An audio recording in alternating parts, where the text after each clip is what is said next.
सबसे पहले तो आप सभी पत्रकारों का बहुत बहुत स्वागत।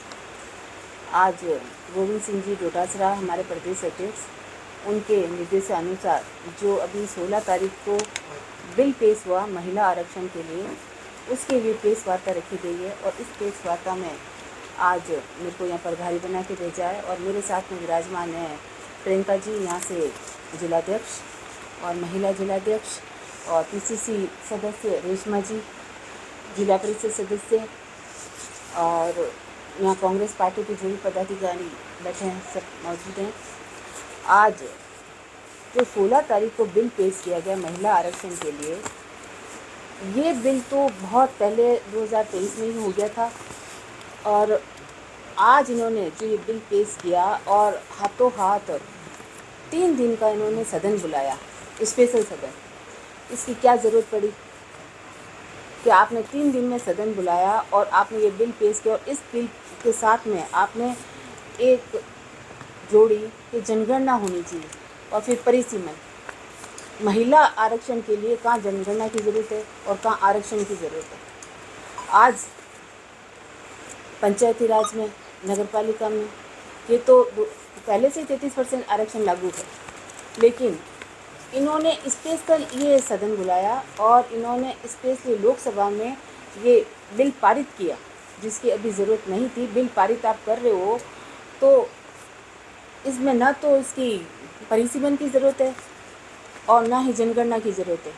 कांग्रेस पार्टी का ये मुख्य मुद्दा है कि आप जो ये बिल पेश कर रहे हो 33% आरक्षण, और सिर्फ आप बिल पेश करो और महिलाओं को आप आरक्षण दो। जो 573 अपने पद हैं उसके अंदर से 180 जो महिलाओं के पद आते हैं, ये पार्टी चाहती तो पिछले जो चुनाव हुए लोकसभा में उसी वक्त ही ये आरक्षण लागू कर देती और महिलाएं इसमें चुनाव लड़ती। और ना तो इन्होंने SC/ST महिलाओं को कोई जगह दी, ना OBC को दी। और ये बिल में एक तरह से जनता पार्टी सिर्फ एक रोड़ा अटका रही है ताकि महिलाओं को इसका फ़ायदा न मिले। क्या महिलाओं को 33% विधानसभा में, लोकसभा में जाने का हक नहीं है? इस तरीके से इन्होंने इस मुद्दे बिल्कुल महिलाओं का हक है, लेकिन ये सरकार सिर्फ महिलाओं से उनका हक छीन रही है और 33% ही आरक्षण होने नहीं दे रही है। वरना कहाँ ज़रूरत है कि आप है ना ये रोड़े अटकाने के काम कर रहे हो। ये रोड़ा ये एक तरह से, वरना क्या है, वरना आप चाहते तो कब का ये बिल पेश हो जाता और कब के है ना पिछले 2024 में जो चुनाव हुए उसी में महिलाएं चुनाव लड़ लेती। लेकिन उन्होंने रोड़े अटका दिए और ये बिल पेश करने के बावजूद भी और इस तरह की हरकतें की। ये सिर्फ महिलाओं की विरोधी पार्टी है और कुछ नहीं करना चाहती महिलाओं से। हमेशा कांग्रेस पार्टी महिलाओं के हमेशा सहयोग किया है, लेकिन ये इस पार्टी ने सिर्फ रोड़े अटकाए हैं, इससे ज़्यादा उन्होंने कुछ भी नहीं किया। मैम, वो बीजेपी कहती है कि महिलाओं के लिए हमने उज्ज्वला योजना लाई, चूल्हा से धुआं से लड़ रही थी, उनके लिए फ़ायदा किया। हमें घर घर शौचालय बनवाए। सिर्फ ये बातें कर रहे हैं, धरातल पे कोई भी काम नहीं हो रहा। और 2023 में नारी शक्ति बंधन अधिनियम के तहत में सर्व समिति से कांग्रेस ने इस अधिनियम को, जब ये पारित हुआ तो कांग्रेस ने इनका पूरा सपोर्ट किया और पूरे दबाव से महत्वपूर्ण भूमिका भी निभाई कांग्रेस ने। लेकिन इन्होंने उसके बावजूद भी इन्होंने तत्काल लागू नहीं किया और चाहते तो उसी वक्त तत्काल लागू कर देते। लेकिन 16 तारीख को इन्होंने रात को 11 बजे 2026 को ये बिल के लिए पेश किया, लेकिन इन्होंने उसमें कुछ भी नहीं किया। कांग्रेस डर क्यों रही है? कांग्रेस डर नहीं रही है। कांग्रेस तो पूरी तरह से इनके सामना कर रही है और कांग्रेस पार्टी एक ही कह रही है कि ये जो बिल पेश है आप आरक्षण करो, लेकिन ये रोड़े मत अटकाओ और ये आरक्षण आप हाथों हाथ करो। जब ये आरक्षण पहले से हो रखा था, 2023 से लागू है और महिलाओं के लिए जनता पार्टी ने आज तक कोई काम नहीं किया। लेकिन 2010 में 10 साल पहले ही कांग्रेस पार्टी ने पार्टी की अध्यक्ष महिलाओं को बनाया, लेकिन इस जनता पार्टी ने अभी तक तो महिलाओं का कोई भी सहयोग नहीं किया। क्या भ्रमित करने वाला बिल था देश की? ये तो भ्रमित ही कर रहे हैं। जब आप ये रोड़े अटका रहे हो तो ये भ्रमित ही कर रहे हो। आप कर क्या रहे हो? इसमें जनगणना की कहाँ आवश्यकता पड़ रही है? जब 2011 में जनगणना हुई थी उस वक्त कांग्रेस पार्टी ने ये जनगणना कराई। जब 10 साल बाद में वापस जनगणना करनी थी 2021 में, जब जनता पार्टी का सरकार थी, लेकिन इन्होंने जनगणना नहीं करवाई। लेकिन कोरोना आज कोरोना आ गया था। अब वो तो एक बहाने है, लेकिन आज महिला आरक्षण के लिए आपने ये रोड़े अटका दी कि जनगणना कराओ आप। जब जातिगत जनगणना तो बहुत पहले हो जानी चाहिए थी, आपने क्यों नहीं की? इस जातिगत जनगणना की वजह से और जनगणना न होने की वजह से बहुत सारी समस्या आई है जनता के अंदर। और आज है ना, जो मेन धरातल के मुद्दे हैं ये भटकाने के लिए जनता पार्टी ये कर रही है। जो आज किसान परेशान हो रहे हैं, लोग परेशान हो रहे हैं, पानी के लिए परेशान हो रहे हैं, आज ये सारे मुद्दे भटका रहे हैं। और क्या क्या दी है जनता पार्टी ने? लेकिन आज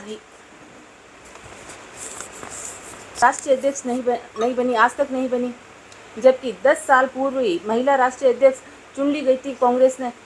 अब तक एनी बेसेंट, सरोजनी नायडू, नेली सेन गुप्ता, इंदिरा गांधी, सोनिया गांधी राष्ट्रीय अध्यक्ष रह चुकी है। देश के प्रथम महिला प्रधानमंत्री इंदिरा गांधी, प्रथम राष्ट्रपति प्रतिभा देवी सिंह पाटिल, प्रथम लोकसभा अध्यक्ष मीरा कुमार और अन्य कई मुख्यमंत्री भी रह चुकी है।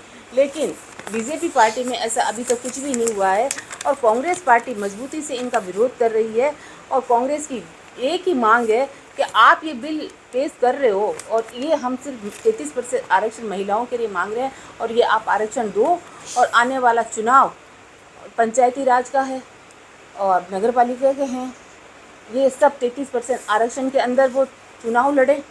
और आने वाले जो भी लोकसभा के चुनाव हैं उसके अंदर भी आप कह रहे हो कि आगे जो परिसीमन होगा, परिसीमन के बाद हम ये चीज़ देखेंगे। इसमें परिसीमन की कोई ज़रूरत है नहीं। अभी जो 543 सीटें हैं उसी के अंदर से आपसे 180 सीटें आप लोग जो परिसीमन होगा उस वक्त देखेंगे। लेकिन अभी आज की तारीख में आप आरक्षण दो महिलाओं की इनकी ज़रूरत है। आज महिलाएं हर क्षेत्र में आगे हैं। आज घर में जो खाना भी बनाती है और बाहर के काम भी करती है, हर काम करती है, हर क्षेत्र में अग्रणी है। तो आप इनको पीछे क्यों रखना चाह रहे हो? इसका मतलब ये है कि आप महिला विरोधी एक सरकार है। ये महिलाओं को आगे बढ़ना नहीं देने चाहते। आप चाहते ही नहीं हो कि महिलाएं आगे आए और आपके बराबर बैठे। तो मेरा यही कहना है कि जब तक ये बिल सिर्फ 33% आरक्षण में ही पेश नहीं होगा और ये रोड़े हटाएंगे नहीं, जब तक कांग्रेस पार्टी ऐसे ही पूर्ण तौर जोर से सड़कों पे इनका विरोध करेगी। किस तरीके से कैंपेन चला रहे हैं पूरे प्रदेश में? क्योंकि विशेष तौर पर बात की जाए तो भारतीय जनता पार्टी क्या है, महिलाओं में सरकार कांग्रेस के प्रति भारी आक्रोश है। किस तरीके से महिलाओं को समझा रहे हैं कि महिलाएं क्यों नहीं आक्रोश करेगी जब आप उनका हक छीन रहे हो? महिलाओं में नहीं, हक तो वो कह रहे हैं कांग्रेस वाला छीन रहे, बिल पारित नहीं होने दिया। बिल पारित उन्होंने नहीं होने दिया, बिल तो हम पारित होने के लिए तैयार हैं। लेकिन आप ये रोड़े अटका रहे हो। इसमें परिसीमन की और जनगणना की कहाँ जरूरत पड़ी आपको? जनगणना अलग है, परिसीमन अलग है, आरक्षण अलग है। तो आपने इनको इनके साथ में क्यों जोड़ा? सारे तीनों मतलब मुद्दों को इंक्लूड करके। हाँ, मुद्दों को आपने मिलाया, जबकि मुद्दे तो तीनों ही अलग आ रहे हैं। तीनों मिलते हो जब तो बात समझ में आती है कि भाई तीनों मुद्दे मिल रहे हैं। इसका मतलब सीधा सीधा आप रोड़े अटका रहे हो। कांग्रेस पार्टी कहाँ अटका रही है? रोष में तो आएगी, सारी महिलाएं आ रही है। और उसके बाद आपने अकेले आपने 3 दिन में बिल पारित कर दिया। आपने सर्वदल बैठक क्यों नहीं बुलवाई? जब आपसे मांग की जा रही थी कि सर्वदल बैठक बुलाई जाए और उस पर चर्चा की जाए, लेकिन आपने उस पर कोई चर्चा नहीं की। इतनी जल्दबाजी क्यों की? जब प्रदेश में और चुनाव हो रहे थे और आपको कहा गया कि चुनाव खत्म हो जाए उसके बाद में आप दोबारा बैठक बुलाओ, सर्वदल की बैठक बुलाओ, लेकिन आपने नहीं बुलाई। और अभी मानसून ये शीतकालीन ये सत्र जुलाई में वापस स्टार्ट होगा। आपको ये भी बोला कि दोबारा जब सत्र स्टार्ट होगा उसमें अपन बैठ के अच्छी तरह से चर्चा करते हैं, लेकिन आपने ये भी नहीं किया। आपने जल्दबाजी में ये पारित करने का और थोपने का काम किया है, एक तरह से कि आप पे थोपा जा रहा है कि हम लोग ये कर रहे हैं। ये थोपने की राजनीति नहीं चलेगी।